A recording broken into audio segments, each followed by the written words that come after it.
Then there's others who take an approach, like say William Lane Craig has pushed for this a lot, where he did what he calls a genre analysis of, or how does he say it? Genre. He tries to say it with like an accent that I can't do. A genre analysis of Genesis 1 through 11, which includes the Tower of Babel.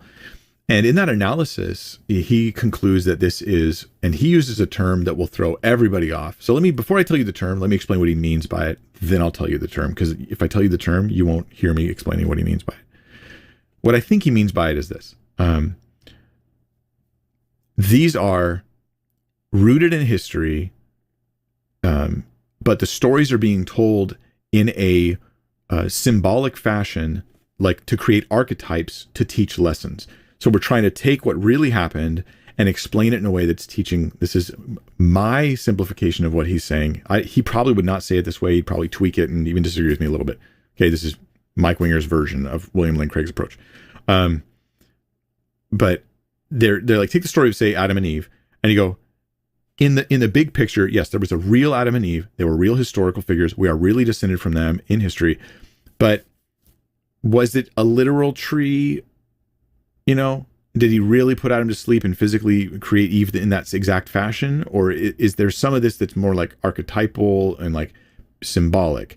And so that's where he's like, so it's both historical and I'll say archetypal, like there's archetypes being used here. Now, the term he uses for this, which I think is a very unfortunate term, which I would not use, is mytho-history. Now, when people hear the word mytho-history, they think, so you're saying it's a myth. And there's two problems with that, which is one, he's using the term myth in a not in the common way people use it in normal English, but in a technical way that scholars of folklore use the term myth, which means something different than what you think when you hear myth. And the other issue is then he says mytho what? History. It's not just myth, it's mytho history. So there's an element of it that is this folkloric, we're building archetypes here and we're telling stories in a fashion to communicate theological truth. And then there's the element that's historical. And this is a fishy area to get into. Let's acknowledge it, right? Because you're like, well, so which elements are real and which are not, or which are archetype and which are history. And then it's like, do I even have tools to figure? I don't even think we have tools to figure out, even if he's right. What are the tools I have to figure out what really happened versus what was archetypal? But I don't know. I don't know. I wish I did know. I'm unsettled on this issue.